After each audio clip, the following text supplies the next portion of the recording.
میری زندگی شروع سے ہی ایک ایسے سنسان اور ویران راستے کی مانند تھی جہاں دور دور تک کوئی ہمدرد سایہ موجود نہیں تھا۔ جب میں بہت چھوٹی تھی تبھی میری ماں اس دنیا سے رخصت ہو گئی تھی اور میرے سر پر صرف میرے بوڑھے اور بیمار والد کا سہارا رہ گیا تھا۔ ابا اپنی ضعیفی اور بیماری کے باوجود دن رات محنت کر کے مجھے پڑھا رہے تھے اور میں ان کی اس حالت کو دیکھ کر ہمیشہ اپنی ذات کو دوسرے نمبر پر رکھتی تھی۔ میری زندگی کا سب سے بڑا اور ہولناک کرب اس وقت شروع ہوا جب میں 14 سال کی عمر کو پہنچی اور میری کالج کی تمام سہیلیوں کو باقاعدگی سے حیض آنے لگے۔ وہ سب آپس میں اس درد، اس تکلیف اور ان دنوں کی مخصوص معاملات پر بات کرتی تھیں، لیکن میں ہمیشہ خاموشی سے ان کی باتیں سنتی رہتی، کیونکہ مجھے 15، 16 اور پھر 17 سال کی عمر تک پہنچنے کے بعد بھی کبھی زندگی میں ایک بار بھی حیض نہیں آئے تھے۔ میرے گھر میں کوئی ایسی عورت یا ماں نہیں تھی جس سے میں اپنے اس مہیب مسئلے پر بات کر سکتی یا اس سے رہنمائی لے سکتی۔ ابا ایک مرد تھے اور شرم و حیا کے باعث میں ان سے اس نسوانی معاملے پر کوئی بات کرنے کا سوچ بھی نہیں سکتی تھی۔ مجھے خود بھی یہ سمجھ نہیں آتی تھی کہ مجھے کسی ڈاکٹر کے پاس جانا چاہیے یا نہیں، اور اگر جانا بھی چاہیے تو میں اپنے بوڑھے باپ سے پیسے کیسے مانگوں گی جن کی پوری کمائی میری کالج کی فیس اور ان کی اپنی دوائیوں میں ختم ہو جاتی تھی۔ اسی کشمکش اور لا علمی میں سال گزرتے گئے اور میں 25 سال کی ہو گئی، لیکن میرے جسم میں کوئی تبدیلی نہیں آئی۔ اس کا سب سے بڑا نقصان یہ ہوا کہ مجھ میں نسوان حسن کی شدید کمی رہ گئی۔ میرا جسم ایک عام لڑکی کی طرح ابھرنے اور نکھرنے کے بجائے بالکل سپاٹ اور لکڑی کی طرح سیدھا رہا۔ میری ہڈیاں نمایاں تھیں اور چہرے پر وہ رونق اور شادابی نہیں تھی جو اس عمر کی لڑکیوں کا خاصہ ہوتی ہے۔ کالج میں لڑکیاں میرا شدید مذاق اڑاتی تھیں۔ وہ کہتی تھی کہ عنایا، تو لڑکی کہلانے کے لائق ہی نہیں ہے، تمہارا تو کوئی فگر ہی نہیں ہے، تم تو بالکل کسی بیمار لڑکے جیسی لگتی ہو۔ کزنس کی شادیاں ہوتی تو وہاں بھی عورتیں مجھے دیکھ کر کانا پھوسی کرتی کہ اس لڑکی کا تو جسم ہی سوکھ گیا ہے، پتہ نہیں آگے چل کر کسی گھر کو آباد کر بھی پائے گی یا نہیں۔ ان تمام طعنوں نے مجھے شدید احساس کمتری میں مبتلا کر دیا تھا اور میں نے آئینے کے سامنے جانا بالکل چھوڑ دیا تھا۔ مجھے یہ پکا یقین ہو چکا تھا کہ میں اندر سے بالکل بانجھ اور ناکارہ ہوں، اسی لیے قدرت نے مجھے نسوان حسن سے بھی محروم رکھا ہے، اور اب میں ساری زندگی اپنے بوڑھے باپ کے ساتھ اسی ویرانی میں گزار دوں گی۔ لیکن میری قسمت میں ایک بہت بڑا اور غیر متوقع موڑ آنا بھی باقی تھا۔ کالج کے آخری سال میں میری ایک بہت اچھی دوست صدف بنی جو میری اس خاموشی اور اداسی کو سمجھتی تھی۔ ایک دن کالج کی چھٹی کے وقت اچانک تیز بارش شروع ہو گئی اور ہم سب ہال میں کھڑے پانی رکنے کا انتظار کرنے لگے۔ صدف نے بتایا کہ اس کا کزن اسے لینے آ رہا ہے اور وہ مجھے بھی میرے گھر چھوڑ دیں گے۔ تھوڑی ہی دیر میں کالج کے گیٹ پر ایک چمکتی ہوئی کالی گاڑی آ کر رکی اور اس میں سے ایک انتہائی پرکشش، خوبرو اور باوقار نوجوان اترا جس کا نام ذیشان تھا۔ ذیشان کی شخصیت میں ایک ایسی چمک اور رعب تھا کہ کالج کی دیگر لڑکیاں جو وہاں کھڑی تھیں وہ سب اسے مڑ مڑ کر دیکھنے لگیں۔ ذیشان نے مسکرا کر صدف کو سلام کیا اور پھر جب اس کی نظر مجھ پر پڑی تو اس کی آنکھوں میں ایک عجیب سی سنجیدگی اور گہرائی آ گئی۔ صدف نے میرا تعارف کروایا اور ہم دونوں گاڑی کے پیچھے نشست پر بیٹھ گئے۔ ذیشان نے پورے راستے آئینے سے مجھے بہت احترام اور دھیمے انداز میں دیکھا، لیکن میں شرم اور اپنے اسی پرانے خوف کے مارے بالکل سکڑ کر بیٹھ گئی، کیونکہ مجھے لگ رہا تھا کہ وہ بھی میرے اس سپاٹ جسم اور بے رنگ چہرے کو دیکھ کر اندر ہی اندر میرا مذاق اڑاتا ہوگا۔ اس دن کے بعد ذیشان اکثر صدف کو لینے کالج آنے لگا۔ وہ ہر بار میرے لیے بھی کوئی نہ کوئی چاکلیٹ یا کتاب ضرور لاتا تھا۔ وہ مجھ سے بہت تمیز اور اپنائیت سے بات کرتا تھا جو میرے لیے بالکل ناواقف احساس تھا، کیونکہ مجھے تو صرف طعنے سننے کی عادت تھی۔ ایک شام جب کالج کا فنکشن ختم ہوا اور صدف کسی کام سے اندر ہی رک گئی تو میں باہر لان میں اکیلی کھڑی تھی۔ ذیشان آہستہ سے میرے قریب آیا۔ اس کے ہاتھ میں گلاب کا ایک خوبصورت پھول تھا۔ اس نے انتہائی سنجیدگی اور سچائی سے میری آنکھوں میں جھانکتے ہوئے کہا، عنایا، میں کافی عرصے سے تمہاری سادگی، تمہاری معصومیت اور تمہاری نداس آنکھوں کے سحر میں گرفتار ہو چکا ہوں۔ میں تمہارے بوڑھے والد کے پاس جا کر تمہارا ہاتھ مانگنا چاہتا ہوں۔ کیا تم مجھ سے شادی کر کے میری زندگی کو مکمل کرو گی؟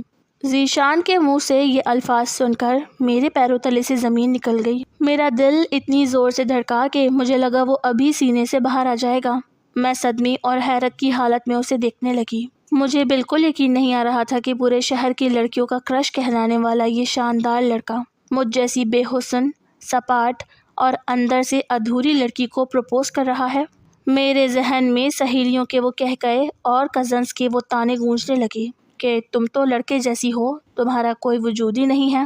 میں نے کانپتے ہوئے اپنے آنسو روکے اور ذیشان سے کہا کہ آپ شاید مجھ سے کوئی بہت بڑا مذاق کر رہے ہیں۔ آپ نے مجھ میں ایسا کیا دیکھا ہے؟ مجھ میں تو کوئی نسوانی حسن ہے ہی نہیں۔ میں تو ایک ادھوری اور بدصورت لڑکی ہوں۔ آپ کی زندگی میں تو مجھ سے 1000 گنا بہتر لڑکیاں آ سکتی ہیں۔ آپ میرے ساتھ اپنا وقت کیوں ضائع کر رہے ہیں؟ یہ کہتے ہی میری آنکھوں سے سالوں کا رکا ہوا درد آنسو بن کر بہہ نکلا، لیکن ذیشان نے پیچھے ہٹنے کے بجائے انتہائی محبت سے میرا ہاتھ تھام لیا اور کہا کہ مجھے جسمانی ابھاروں یا عارضی حسن سے کوئی غرض نہیں ہے۔ مجھے تمہاری روح کی پاکیزگی سے محبت ہے اور میرے لیے تم اس دنیا کی سب سے مکمل عورت ہو۔ ذیشان کا یہ غیر متوقع پروپوزل میرے لیے زندگی کا سب سے مشکل فیصلہ بن گیا، کیونکہ ایک طرف اس کی سچی محبت تھی اور دوسری طرف وہ ہولناک راز تھا کہ مجھے آج تک حیض نہیں آئے تھے اور میں اندر سے بالکل بانجھ تھی۔ میں ذیشان کے اس غیر متوقع پروپوزل کے بعد اس قدر شدید گھبراہٹ اور ذہنی دباؤ کا شکار ہو گئی تھی کہ مجھے اپنے حواس بحال رکھنا مشکل ہو گیا تھا۔ میرا دل اتنی تیزی سے سینے میں دھڑک رہا تھا جیسے ابھی پسلیاں توڑ کر باہر نکل آئے گا۔ میرے دماغ میں ایک ساتھ ہزاروں سوالات اور پرانے طعنے ہتھوڑوں کی طرح برس رہے تھے۔ مجھے اپنی وہ تمام خاموش راتیں یاد آ رہی تھی جب میں آئینے کے سامنے کھڑی ہو کر اپنے سپاٹ اور بے جان جسم کو دیکھ کر رویا کرتی تھی اور سوچتی تھی کہ قدرت نے مجھے ایک عورت کا جسم تو دیا، لیکن اس کے اندر کی نسوانیت اور وہ مخصوص نظام سرے سے غائب کر دیا جو ایک عام لڑکی کو عورت بناتا ہے۔ مجھے 20 سال کی عمر تک کبھی حیض کی ایک بوند تک نہیں آئی تھی، اور یہی وہ ہولناک راز تھا کہ جس نے مجھے اپنے آپ سے بھی بیگانہ کر دیا تھا۔ میں ذیشان جیسے شاندار، خبرو اور اعلیٰ خاندان کے لڑکے کے سامنے خود کو ایک بہت بڑی گنہگار اور دھوکے باز محسوس کر رہی تھی۔ مجھے لگا کہ اگر میں نے اس پروپوزل کو قبول کر لیا تو یہ اس کی زندگی اور اس کی معصوم محبت کے ساتھ سب سے بڑی ناانصافی ہوگی، کیونکہ وہ مجھ سے ایک مکمل عورت کی حیثیت سے محبت کا اظہار کر رہا تھا، جبکہ میں اندر سے بالکل خالی اور ادھوری اور شاید بانجھ تھی۔ میں اس کی سچائی اور پاکیزہ نظروں کا سامنا کرنے کی ہمت خود میں نہیں پا رہی تھی۔ اسی لیے میں نے بغیر کچھ سوچے سمجھے اور بغیر کوئی مزید بات سنے انتہائی وحشت زدہ انداز میں اپنا ہاتھ اس کی گرفت سے چھڑایا اور اپنے آنسو پوچھتے ہوئے پیچھے کی طرف بھاگی۔ ذیشان نے مجھے آوازیں دی اور میرا نام لے کر مجھے روکنے کی کوشش کی، لیکن میں نے مڑ کر بھی نہیں دیکھا اور کالج کے گیٹ سے باہر نکل کر سیدھی ایک چنچی رکشے میں بیٹھ گئی۔ پورے راستے میرے آنسو مسلسل بہتے رہے اور رکشے میں بیٹھی دوسری سواریاں مجھے حیرت اور ہمدردی سے دیکھ رہی تھیں، لیکن میرے اندر جو طوفان برپا تھا اس کا اندازہ کوئی نہیں لگا سکتا تھا۔ میں جب اپنے چھوٹے اور خستہ حال گھر پہنچی تو ابا دالان میں اپنی پرانی کرسی پر بیٹھے کھانس رہے تھے۔ میں نے اپنے چہرے کو چادر سے چھپایا تاکہ وہ میری روئی ہوئی آنکھیں اور بدحواس چہرہ نہ دیکھ سکیں، اور سیدھی اپنے کمرے میں جا کر اندر سے دروازہ بند کر لیا۔ میں بستر پر منہ کے بل گر پڑی اور تکیے میں اپنا منہ چھپا کر پھوٹ پھوٹ کر رو دی۔ اس رات مجھے ایک پل کے لیے بھی نیند نہیں آئی۔ میرا پورا وجود خوف کے مارے تھر تھر کانپ رہا تھا۔ مجھے لگ رہا تھا کہ ذیشان کی یہ محبت میرے لیے ایک ایسی آزمائش بن کر آئی ہے جس کا انجام صرف اور صرف میری ذلت اور رسوائی پر ہوگا۔ اگلے دن جب صبح ہوئی اور کالج جانے کا وقت آیا تو میرے پورے جسم پر جیسے لرزہ طاری ہو گیا۔ مجھے یہ خوف کھایا جا رہا تھا کہ اگر میں کالج گئی تو ذیشان صدف کے ساتھ وہیں گیٹ پر کھڑا ہوگا اور مجھے دیکھ کر پھر سے وہی سوال کرے گا۔ میں اس کی ان محبت بھری آنکھوں کا سامنا کرنے سے بری طرح ڈر رہی تھی۔ اسی لیے میں نے ابا سے جھوٹ بول دیا کہ میری طبیعت ٹھیک نہیں ہے اور مجھے شدید سر درد ہے۔ ابا نے میری پیلاہٹ سے بھرپور چہرہ دیکھا تو پریشان ہو گئے اور انہوں نے مجھے آرام کرنے کا کہا۔ میں پورا دن اپنے اندھیرے کمرے میں لیٹی رہی اور دیواروں کو تکتی رہی۔ میرا موبائل فون جو کہ ایک پرانا اور سستا سا سیٹ تھا، اس پر صدف کی کئی کالز اور میسیجز آ رہے تھے، لیکن میں نے خوف کے مارے اپنا فون ہی بند کر دیا۔ مجھے معلوم تھا کہ صدف ضرور مجھ سے ذیشان کے بارے میں بات کرے گی یا وہ دونوں میرے گھر کا پتہ پوچھنے کی کوشش کریں گے۔ یہ خوف مجھے اندر ہی اندر کھوکھلا کر رہا تھا کہ اگر ذیشان نے میرے ابا سے بات کر لی تو کیا ہوگا، جن کو میری اس پوشیدہ طبی بیماری کا علم ہی نہیں تھا۔ دوسرا دن بھی اسی شدید کرب، تنہائی اور خوف کی نظر ہو گیا۔ میں نے ان 2 دنوں میں نہ تو کچھ ٹھیک سے کھایا اور نہ ہی ایک لمحے کے لیے مجھے سکون ملا۔ میرا دل ہر وقت ایک عجیب سی بے چینی کا شکار رہتا تھا۔ ایک طرف ذیشان کا وہ معصوم اور سچا چہرہ میرے دل و دماغ پر نقش ہو چکا تھا، اور میرا دل اندر ہی اندر اس بات پر خوش بھی تھا کہ اس دنیا میں کوئی تو ایسا مرد ہے جس سے میری ظاہری بناوٹ اور نسوانی حسن کی کمی کو نظر انداز کر کے میری روح سے محبت کی۔ لیکن دوسری طرف میرا وہ بھیانک طبی سچ تھا جو مجھے بار بار پچھلے 20 سالوں کی محرومی کی یاد دلاتا تھا۔ میں سوچتی تھی کہ اگر شادی کے بعد اسے پتہ چلا کہ مجھے کبھی حیض ہی نہیں آئے تو وہ مجھ سے کتنی نفرت کرے گا، اور اسے لگے گا کہ میں نے اس کی محبت کا فائدہ اٹھا کر اسے دھوکہ دیا ہے۔ ان 2 دنوں کی شدید کشمکش کے بعد جب تیسرا دن آیا تو میں نے محسوس کیا کہ میں اس طرح ہمیشہ کے لیے گھر میں قید ہو کر نہیں بیٹھ سکتی۔ مجھے اپنے فائنل ایئر کے امتحانات کی تیاری کرنی تھی اور ابا کے دن رات کی محنت کو ضائع نہیں ہونے دینا تھا۔ میں نے ایک لمبا سانس لیا، اپنے دل کو مضبوط کیا اور یہ فیصلہ کیا کہ میں کالج جاؤں گی، اور اگر ذیشان مجھے ملا تو میں اسے صاف اور 2 ٹوک لفظوں میں منع کر دوں گی تاکہ وہ ہمیشہ کے لیے میری زندگی سے دور ہو جائے اور اپنی زندگی کسی مکمل اور خوبصورت لڑکی کے ساتھ گزارے۔ میں نے اپنے وہی پرانا اور سادہ سے کپڑے پہنے، چادر کو اچھی طرح اپنے گرد لپیٹا اور کانپتے قدموں سے کالج کی طرف روانہ ہو گئی۔ جب میں کالج کے مین گیٹ کی طرف پہنچی تو دور سے ہی مجھے صدف کے کزن یعنی ذیشان کی وہ کالی چمکتی ہوئی گاڑی کھڑی نظر آ گئی۔ گاڑی کو دیکھتے ہی میرے دل کی دھڑکن ایک بار پھر سے بے ترتیب ہو گئی اور میرے پاؤں جیسے زمین کے ساتھ چمٹ گئے۔ میں نے دیکھا کہ ذیشان گاڑی کے ساتھ ٹیک لگائے کھڑا تھا۔ اس کے چہرے پر ان 2 دنوں کی بے تابی، پریشانی اور جاگنے کی آثار بالکل واضح تھے۔ اس کے بال بکھرے ہوئے تھے اور وہ مسلسل کالج کے گیٹ کی طرف دیکھ رہا تھا، جیسے اس کی روح اس کے جسم میں نہ ہو بلکہ میری منتظر ہو۔ جیسے ہی اس کی نظر مجھ پر پڑی، اس کے مرجھائے ہوئے چہرے پر یکدم ایک عجیب سی چمک آ گئی اور جیسے اس کی زندگی واپس لوٹ آئی۔ اس نے 1 سیکنڈ بھی ضائع نہیں کیا اور تیز قدموں سے میری طرف بڑھنے لگا۔ اس کی بے تابی اور اضطراب اس کے چال سے صاف ظاہر ہو رہا تھا۔ وہ میرے بالکل قریب آ کر رک گیا اور اس کی سانسیں پھولی ہوئی تھیں۔ اس کی آنکھوں میں میرے لیے اتنی فکر اور اتنی تڑپ تھی کہ میں چاہ کر بھی اپنی نظریں اس سے نہ ملا سکی۔ اس نے انتہائی لرزتی اور بھرائی ہوئی آواز میں کہا کہ عنایہ، تم ان 2 دنوں میں کہاں تھی؟ تم نے کالج کیوں چھوڑ دیا تھا اور تمہارا فون کیوں بند تھا؟ تمہیں اندازہ بھی ہے کہ میں نے یہ 2 دن اور 2 راتیں کس عذاب میں گزاری ہیں؟ مجھے لگا جیسے میں نے تمہیں ہمیشہ کے لیے کھو دیا ہے۔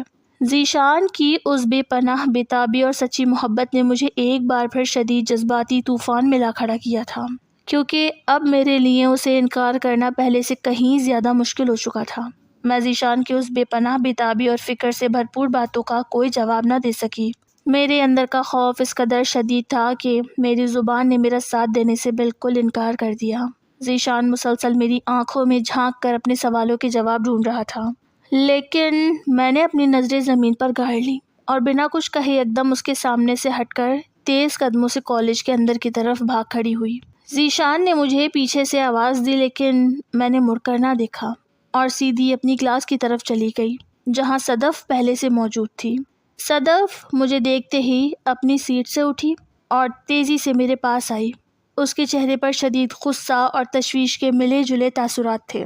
اس نے میرا ہاتھ پکڑ کر مجھے کلاس کے ایک خالی کونے میں کھینچا اور انتہائی دھیمی مگر سخت آواز میں پوچھنے لگی کہ عنایہ، تمہارا دماغ تو ٹھیک ہے؟ تم ان 2 دنوں سے کہاں غائب تھی؟ تمہارا فون کیوں بند تھا اور تم ذیشان بھائی کو اس طرح کیوں تڑپا رہی ہو؟ تمہیں معلوم بھی ہے کہ وہ ان 2 دنوں سے نہ ٹھیک سے سوئے ہیں نہ انہوں نے کچھ کھایا ہے۔ وہ پاگلوں کی طرح تمہارے بارے میں پوچھ رہے تھے اور تم ہو کہ ان کو دیکھ کر اس طرح منہ پھیر کر بھاگ گئیں۔ آخر تم کیوں منع کر رہی ہو ذیشان بھائی میں ایسی کیا برائی ہے؟ وہ اتنے اچھے، اتنے پڑھے لکھے اور امیر خاندانی لڑکے ہیں جو تمہاری سادگی پر مر مٹے ہیں اور تم ان کو ٹھکرا رہی ہو۔ صدف کے یہ مسلسل سوالات میرے دل پر ہتھوڑوں کی طرح لگ رہے تھے۔ میں اندر سے بری طرح ڈر چکی تھی، لیکن میں صدف کو بھی اپنے حیض نہ آنے کا وہ بھیانک اور شرمناک مسئلہ نہیں بتا سکتی تھی۔ مجھے لگ رہا تھا کہ اگر میں نے یہ سچ کسی کو بھی بتایا تو میرا مذاق اڑایا جائے گا اور لوگ مجھے عورت ہی نہیں سمجھیں گے۔ اسی لیے میں نے صدف کے سامنے بھی اپنی زبان بند رکھی اور روتے ہوئے صرف اتنا کہا کہ صدف، میری اور ذیشان بھائی کی کوئی برابری نہیں ہے۔ وہ بہت امیر ہے اور میں غریب بیمار باپ کی بیٹی ہوں۔ مجھ میں ایسی کوئی بات نہیں ہے کہ وہ مجھے اپنی بیوی بنائے، تم ان سے کہو کہ وہ مجھے بھول جائیں۔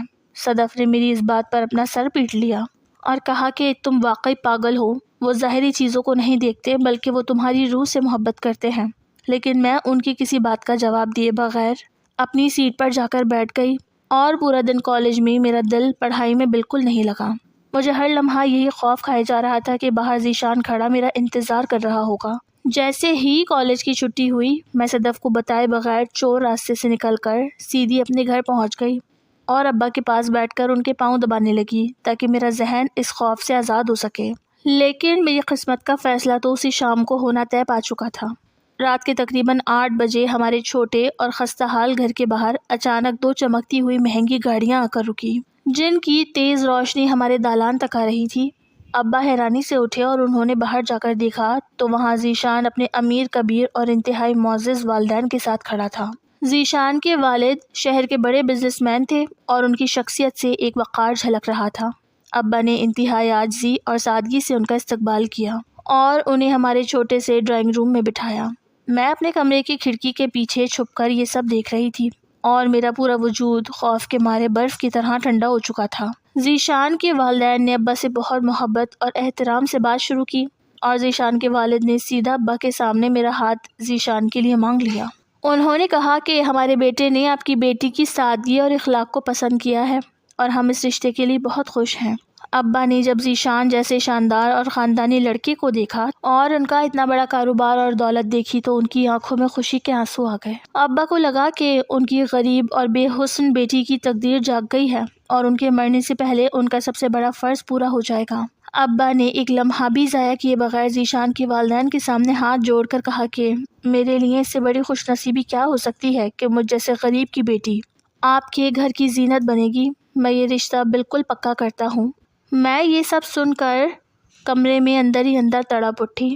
میں باہر جا کر ابا کا ہاتھ پکڑ کر یہ رشتہ منع کرنا چاہتی تھی۔ میں ذیشان کے سامنے چلانا چاہتی تھی کہ مجھے معاف کر دو، میں ایک ادھوری اور بانجھ لڑکی ہوں، لیکن میں اپنے بوڑھے بیمار باپ کے چہرے پر آنے والی وہ 20 سالوں کی پہلی سچی خوشی دیکھ کر اپنے قدم پیچھے ہٹانے پر مجبور ہو گئی۔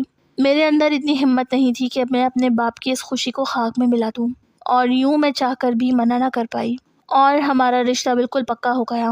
ذیشان کے والدین نے ابا کو مٹھائی کھلائی اور شادی کی تاریخ بھی اگلے 2 مہینوں کے بعد کی طے کر لی۔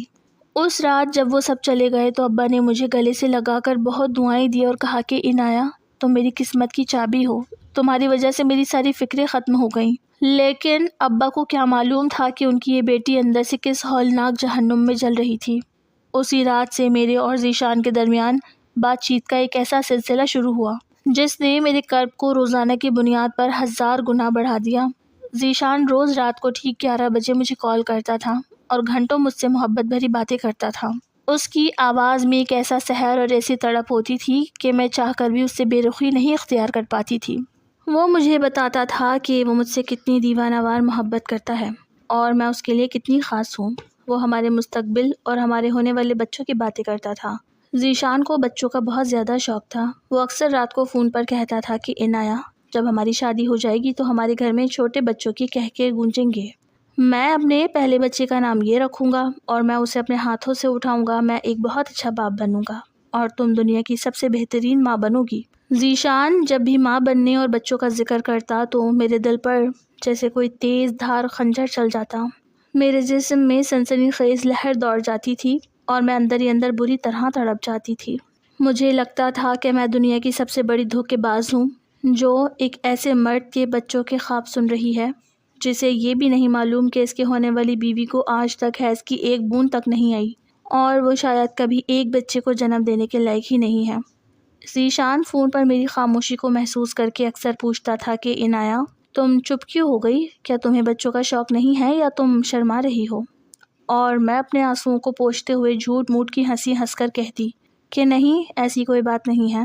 لیکن فون بند کرنے کے بعد میں بستر پر منہ چھپا کر رات بھر اس طرح روتی تھی کہ میری ہچکیاں بن جاتی تھی۔ مجھے اپنا یہ سپاٹ جسم اور یہ پوشیدہ بیماری ایک ایسی لعنت محسوس ہوتی تھی جس کا کوئی علاج نہیں تھا۔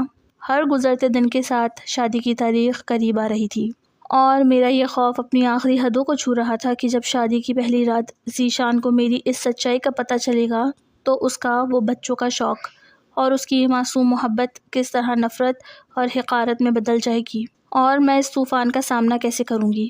شادی کی تاریخ اب صرف 1 ہفتہ دور رہ گئی تھی اور ہمارے گھر میں شادی کی تیاریاں عروج پر تھیں۔ ابا اپنی گرتی ہوئی صحت کے باوجود مارکیٹ کے چکر کاٹ رہے تھے اور میرے لیے چھوٹے موٹے زیورات اور کپڑے خرید کر لانے میں مگن تھے۔ ان کے چہرے پر ایک ایسی پرسکون اور گہری خوشی تھی جو میں نے اپنی پوری زندگی میں کبھی نہیں دیکھی تھی، لیکن دوسری طرف میری حالت ایک ایسی قیدی جیسی ہو چکی تھی جسے پھانسی کے پھندے کی طرف لے جایا جا رہا ہو۔ ہر گزرتا ہوا سیکنڈ، ہر منٹ اور ہر گھنٹہ میرے سینے پر ایک بہت بھاری چٹان کی طرح آ کر گر رہا تھا۔ ذیشان کا روز رات کو فون آنا میرے لیے ایک میٹھی گفتگو نہیں بلکہ ایک ہولناک عذاب بن چکا تھا۔ وہ اب بھی ہر رات فون کرتا اور اپنی اسی مدہوش کن آواز میں ہمارے نئے گھر کے کمرے کی سجاوٹ اور ہمارے ہونے والے بچوں کے خوبصورت ناموں کی فہرست مجھے سناتا تھا، لیکن اس کی ہر بات میرے دل کے اندر ایک گہرا زخم لگا رہی تھی۔ میں سوتے سوتے اچانک چیخ مار کر اٹھ بیٹھتی تھی۔ آخر کار شادی سے ٹھیک 1 ہفتہ پہلے میری برداشت کا بندھن بالکل ٹوٹ گیا۔ مجھے لگا کہ اگر میں نے اب بھی ذیشان سے یہ ہولناک سچ چھپایا تو میں دنیا کی سب سے بڑی گنہگار اور دھوکے باز عورت کہلاؤں گی۔ میں اس کی معصوم اور پاکیزہ محبت کا اس طرح گلا نہیں گھونٹ سکتی تھی، چاہے اس سچ کے بدلے مجھے موت ہی کیوں نہ مل جائے۔ میں نے اپنے کانپتے ہوئے ہاتھوں سے اپنا پرانا موبائل فون اٹھایا اور ذیشان کو ایک میسج بھیجا کہ مجھے تم سے اسی وقت ایک ضروری بات کرنی ہے۔ تم کالج کے پاس والے اسی پرانے اور سنسان پارک میں آ جاؤ جہاں کوئی آتا جاتا نہیں ہے۔ ذیشان نے میرا یہ میسج دیکھتے ہی فوراً جواب دیا، میں 10 منٹ میں وہاں پہنچ رہا ہوں۔ میں نے ایک گہرا سانس لیا اور اپنے چہرے کو چادر سے اچھی طرح چھپایا اور ابا سے جھوٹ بول کر گھر سے نکل گئی کہ میں صدف کے گھر پڑھائی کے سلسلے میں جا رہی ہوں۔ جب میں اس سنسان پارک کے کونے میں پہنچی تو تیز ہوا چل رہی تھی اور درختوں کے سوکھے پتے زمین پر بکھر رہے تھے، بالکل میری زندگی کی طرح جو اندر سے بالکل سوکھی اور بے جان تھی۔ ذیشان وہاں پہلے سے موجود تھا اور وہ بہت بے تابی سے ادھر ادھر دیکھ رہا تھا۔ جیسے ہی اس سے مجھے دیکھا، اس کے چہرے پر وہی مانوس اور سچی مسکراہٹ آ گئی۔ وہ تیز قدموں سے میرے قریب آیا اور اس نے انتہائی محبت سے کہا کہ عنایہ، تم اتنی پریشان کیوں ہو؟ تمہارا چہرہ اتنا پیلا کیوں ہو رہا ہے؟ اور تم نے مجھے اس طرح اچانک یہاں کیوں بلایا ہے؟ کیا سب خیریت ہے؟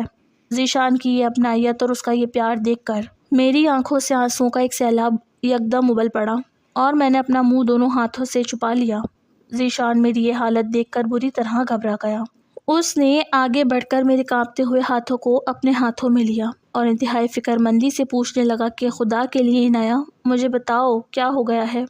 کیا انکل کی طبیعت خراب ہے یا کوئی اور مسئلہ ہے؟ تم اس طرح رو کیوں رہی ہو؟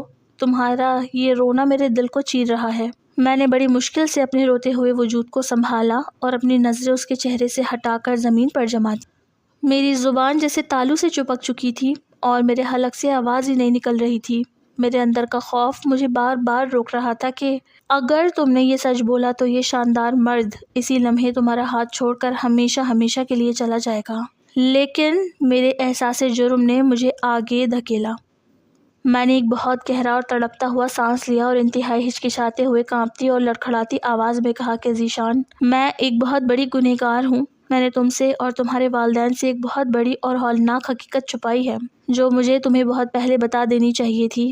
ذیشان نے حیرت سے میری طرف دیکھا اور کہا کہ کیسی حقیقت؟ عنایہ، تم صاف صاف بات کرو، مجھے ڈراؤ مت۔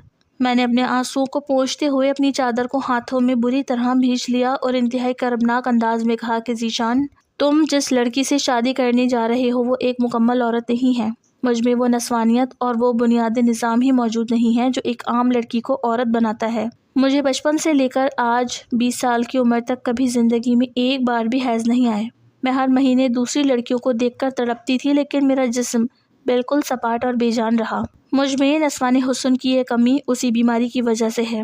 ذیشان، میں اندر سے بالکل خالی اور ادھوری ہوں۔ میں شاید کبھی ایک بچے کو جنم نہیں دے سکوں گی، اور تم جو روز رات کو مجھ سے بچوں کے اتنے پیارے خواب بانٹتے ہو، میں ان خوابوں کو بھی کبھی پورا نہیں کر پاؤں گی۔ میں ایک بانجھ اور ناکارہ لڑکی ہوں جو تمہاری زندگی برباد کر دے گی۔ تم مجھے چھوڑ دو اور اس شادی سے انکار کر دو۔ یہ کہتے ہی میں گھٹنوں کے بل زمین پر گر پڑی اور پاگلوں کی طرح پھوٹ پھوٹ کر رونے لگی۔ پارک کا وہ سنسان کونا میری ہچکیوں سے گونج اٹھا اور میں ذیشان کے رد عمل کے خوف سے بالکل شل ہو چکی تھی۔ مجھے لگ رہا تھا کہ اب وہ غصے میں چلائے گا یا مجھے حقارت سے دیکھ کر وہاں سے چلا جائے گا، لیکن وہاں ایک ایسی خاموشی چھا گئی جو کسی بڑے طوفان کا پیش خیمہ معلوم ہو رہی تھی۔ وہی خاموشی میرے اندر کے سارے حوصلے کو ایک ایک کر کے توڑ رہی تھی۔ مجھے یوں محسوس ہو رہا تھا جیسے اب ذیشان اٹھ کر چلا جائے گا اور میری زندگی کا یہ باب ہمیشہ کے لیے اندھیرے میں ڈوب جائے گا۔ لیکن اگلے ہی لمحے جو ہوا اس نے میری سوچ کو بالکل غلط ثابت کر دیا۔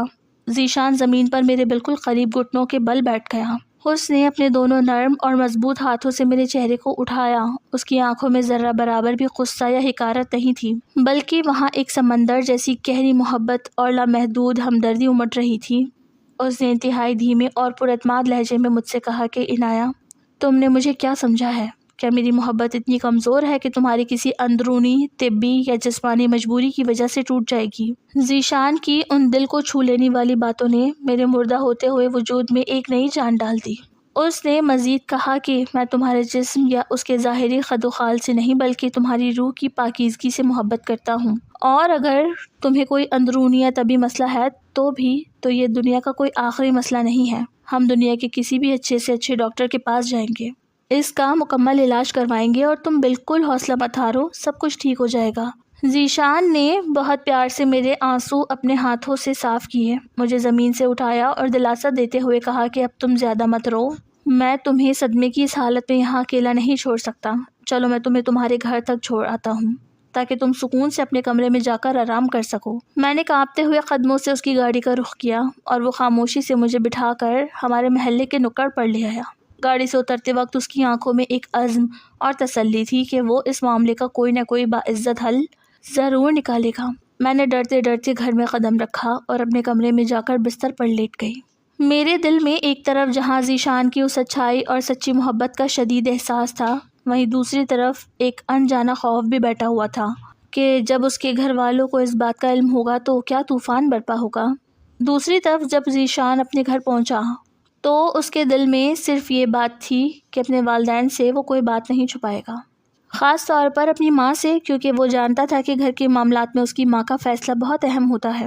وہ سیدھا اپنی ماں کے کمرے میں گیا جہاں اس کی ماں صوفے پر بیٹھی کسی رسالے کے ورق الٹ رہی تھی۔ ذیشان نے بیٹھ کر انتہائی سنجیدہ اور گمبھیر لہجے میں اپنی ماں کو وہ تمام سچ بتا دیا جو میں نے اسے پارک میں بتایا تھا۔ اس نے ماں کو بتایا کہ عنایہ کو اندرونی طبی مسئلہ ہے اور اسے آج تک حیض نہیں آئے۔ ذیشان کی ماں یہ سن کر ایک لمحے کے لیے دنگ رہ گئیں، ان کے چہرے کے تاثرات ایک دم سے بدل گئے اور پھر غصے اور حقارت کی ایک شدید لہر ان کے پورے وجود پر چھا گئی۔ انہوں نے فوراً اونچی آواز میں کہا کہ ذیشان، تم کیا پاگل ہو گئے ہو؟ ایک ایسی لڑکی جو اولاد دینے کے قابل ہی نہیں ہے اور اندر سے ادھوری ہے، تم اس کے ساتھ اپنی زندگی باندھنا چاہتے ہو؟ ہرگز نہیں، میں ایک لمحے کے لیے بھی اس رشتے کو قبول نہیں کرتی، ہمارے خاندان کی ناک کٹ جائے گی۔ میں آج ہی اس غریب اور ناکارہ لڑکی کے باپ کو بلا کر یہ رشتہ ختم کرنے کا اعلان کرتی ہوں۔ ذیشان نے اپنی ماں کے سامنے بہت ہاتھ جوڑے، منتیں کی اور سمجھانے کی کوشش کی کہ ماں جی، یہ کوئی جان لیوا بیماری نہیں ہے، ڈاکٹر اس کا علاج کر سکتے ہیں، لیکن اس کی ماں کے دل پر خوف اور معاشرتی انا کا ایسا پردہ پڑ چکا تھا کہ انہوں نے ایک نہ سنی اور اسی وقت سختی سے حکم دیا کہ یہ رشتہ ختم ہو چکا ہے۔ اگلے ہی دن صبح صبح ذیشان کی ماں نے ہمارے گھر کے باہر آ کر باقاعدہ اعلان کر دیا کہ وہ یہ رشتہ منسوخ کرتی ہیں کیونکہ انہیں ایسی بہو نہیں چاہیے جو بانجھ ہو۔ جب یہ خبر ہمارے گھر پہنچی اور میرے بوڑھے اور بیمار ابا کو اس بات کا پتہ چلا تو ان پر جیسے غم کا پہاڑ ٹوٹ پڑا۔ ابا کے سینے میں ایک دم شدید درد اٹھا، ان کی برسوں کی وہ امید جو میری شادی کو لے کر بندھی تھی ایک ہی لمحے میں خاک میں مل گئی۔ ابا میرے سامنے پھوٹ پھوٹ کر رونے لگے، ان کے آنسو دیکھ کر میرا کلیجہ منہ کو آ گیا۔ مجھے یوں محسوس ہوا کہ میری اس پوشیدہ بیماری نے میرے باپ کی زندگی کی آخری خوشی بھی چھین لی ہے۔ میں اپنے کمرے کے کونے میں بیٹھ کر زاروں قطار روئی، میرے رونے کی آوازیں پورے گھر میں گونج رہی تھی۔ میں نے اپنے آپ کو اس دنیا کی سب سے بدقسمت انسان سمجھا۔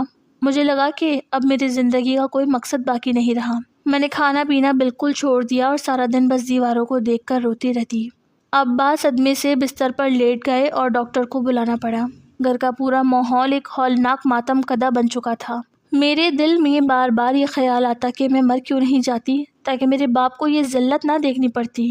اس سب کے برعکس ذیشان اپنی ماں کے اس فیصلے سے سخت دل گرفتہ اور اندر سے ٹوٹ چکا تھا۔ وہ اپنی ماں کی اس بے حسی پر شدید غصے میں تھا۔ اس نے محسوس کیا کہ اس کی ماں نے اس کی محبت کے ساتھ بہت بڑا دھوکہ کیا ہے اور میری زندگی کو برباد کرنے میں حصہ ڈالا ہے۔ اس نے اسی رات تہیہ کر لیا تھا کہ وہ خاموش نہیں بیٹھے گا۔ اگلی صبح دوپہر جب محلے میں سناٹا تھا اور میں اپنے کمرے میں اندھیرے میں بیٹھی سسکیاں لے رہی تھی تو باہر دروازے پر دستک ہوئی۔ ابا میں اٹھنے کی طاقت نہیں تھی۔ میں نے اپنا دوپٹہ سنبھالا اور کانپتے قدموں سے باہر دالان میں آئی۔ جب میں نے دروازہ کھولا تو سامنے ذیشان کھڑا تھا۔ اس کی آنکھیں سرخ تھیں، چہرہ اترا ہوا تھا اور اس کے حلیے سے صاف ظاہر ہو رہا تھا کہ وہ پچھلے 24 گھنٹوں سے شدید ذہنی کرب میں مبتلا رہا ہے۔ مجھے دیکھتے ہی ذیشان کی آنکھوں میں آنسو بھر آئے۔ اس نے انتہائی شرمندہ اور ٹوٹے ہوئے لہجے میں کہا کہ عنایہ مجھے معاف کر دو۔ میری ماں نے جو کچھ تمہارے اور تمہارے خاندان کے ساتھ کیا ہے وہ سراسر ظلم ہے۔ میں اس گھٹیا فیصلے کے بالکل خلاف تھا۔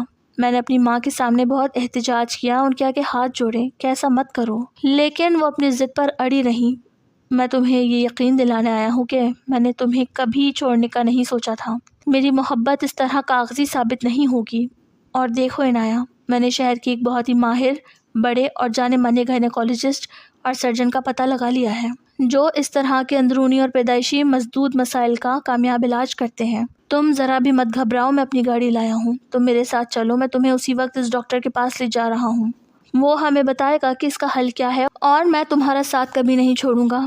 ذیشان کی ان باتوں نے میرے جمے ہوئے خون میں ایک بار پھر سے حرکت پیدا کر دی۔ میرے پیروں کے نیچے سے زمین نکل رہی تھی۔ میرا دل شدت جذبات سے سینے کو چیرنے کے لیے مچل رہا تھا۔ میں نے اپنی سوجی ہوئی سرخ آنکھوں سے اس کی طرف دیکھا تو اس کی آنکھوں میں صرف اور صرف سچی پشیمانی اور گہری محبت کے سمندر موجیں مار رہا تھا۔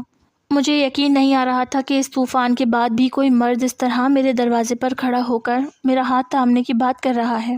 میرے منہ سے ایک لفظ بھی ادا نہیں ہو رہا تھا اور میں بس ہچکیاں لے کر رو رہی تھی۔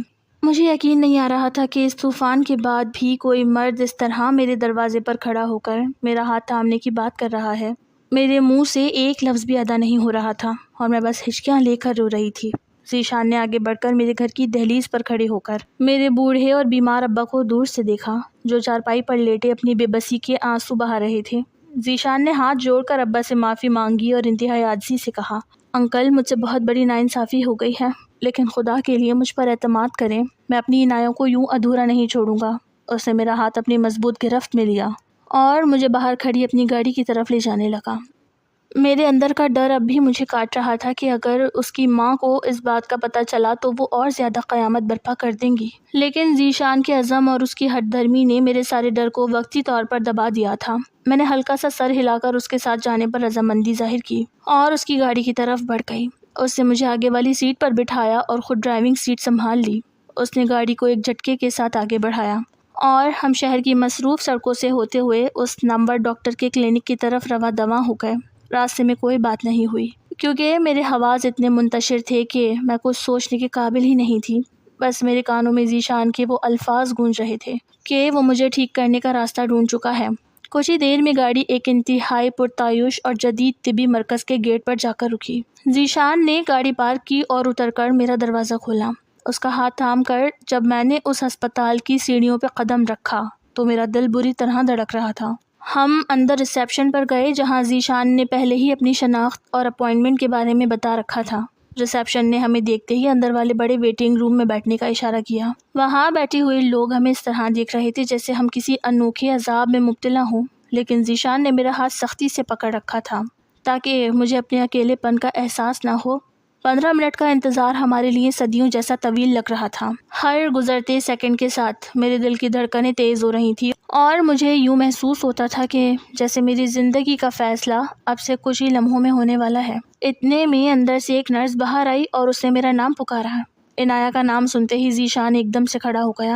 اس نے میرے کندھے پر ہاتھ رکھا اور پیار سے تسلی دیتے ہوئے کہا کہ جاؤ عنایہ، سب ٹھیک ہو جائے گا، میں یہیں باہر دروازے کے پاس کھڑا ہوں، تم بالکل مت ڈرنا۔ میں نے لمبا سانس لیا اور اللہ کا نام لے کر اس بھاری دروازے کو کھول کر اندر چلی گئی۔ اندر کا ماحول بہت پرسکون تھا۔ ایک بہت ہی تجربے کار اور ضعیف العمر خاتون ڈاکٹر اپنی بڑی میز کے پیچھے ایک کرسی پر بیٹھی تھی، جن کے بال سفید ہو چکے تھے اور چہرے پر ایک ماں جیسی شفقت اور علم کی روشنی صاف دکھائی دے رہی تھی۔ انہوں نے مجھے سامنے رکھی کرسی پر بیٹھنے کا اشارہ کیا اور بڑی نرمی سے پوچھا کہ کہو بیٹا کیا مسئلہ ہے۔ میں نے شرم اور خوف کے مارے اپنی نظریں جھکا لی اور کانپتی ہوئی آواز میں انہیں وہ ساری کہانی سنا دی جو 25 سال کی عمر تک میرے ساتھ چل رہی تھی، کہ کس طرح میرے جسم کی ساخت ادھوری ہے اور مجھے کبھی حیض نہیں آیا۔ ڈاکٹر نے میری پوری بات انتہائی تحمل سے سنی۔ ان کے چہرے پر ذرہ برابر بھی تعجب یا حقارت کے آثار نہیں آئے، بلکہ انہوں نے مسکرا کر کہا کہ بیٹا یہ کوئی انوکھی بیماری نہیں ہے۔ طب کی دنیا میں اس طرح کے کیسز بہت عام ہیں جنہیں ہم وقت پر اور درست طریقے سے ٹھیک کر سکتے ہیں۔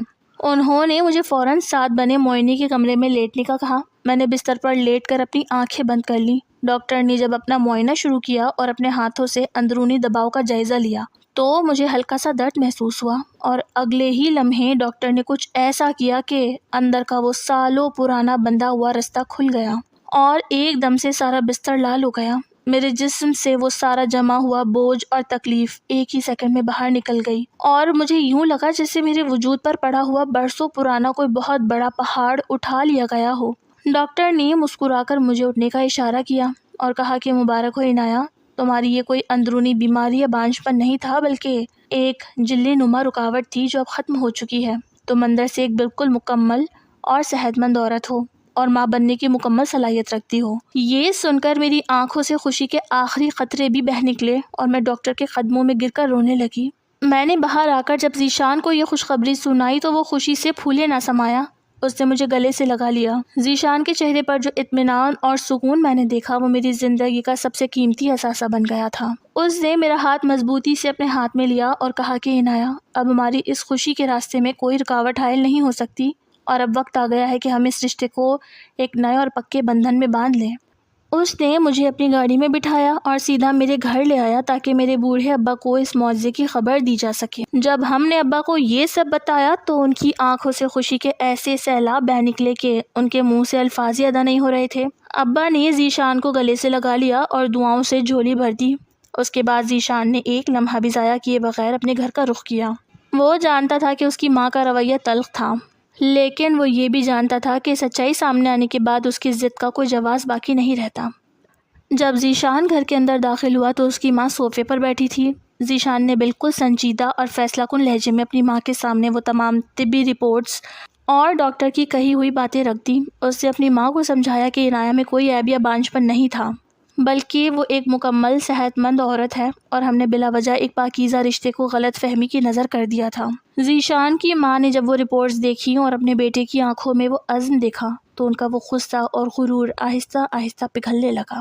انہوں نے محسوس کیا کہ انہوں نے ایک بے قصور لڑکی پر بغیر سوچے سمجھے الزام لگایا تھا۔ ذیشان کی ماں کا دل ماں ہونے کے ناطے پسیج گیا۔ انہوں نے خود اپنے ہاتھوں سے مٹھائی کا ڈبہ اٹھایا اور ذیشان سے کہا کہ وہ فوراً میرے گھر چلے اور میری ماں کی طرح مجھ سے معافی مانگ کر مجھے اپنے گھر لے آئے۔ اگلے ہی دن ہمارے چھوٹے سے گھر میں خوشیوں کا ایک نیا سورج طلوع ہوا۔ ذیشان کے والدین خود ہمارے گھر آئے۔ انہوں نے میرے بوڑھے ابا سے بڑا احترام کے ساتھ معافی مانگی اور ایک بار پھر سے پورے عزت اور مان کے ساتھ میرا ہاتھ مانگ لیا۔ ابا کے چہرے پر جو خوشی اس بار سجی تھی وہ دائمی تھی۔ ہماری شادی کی تاریخ دوبارہ طے پائی اور کچھ ہی دنوں میں وہ بابرکت دن بھی آ گیا جب میں نے سرخ جوڑے میں دلہن بن کر ذیشان کے گھر پہ قدم رکھا تھا۔ ذیشان کے گھر والوں نے، خاص طور پر اس کی ماں نے، مجھے اپنی بیٹیوں کی طرح پلکوں پر بٹھایا۔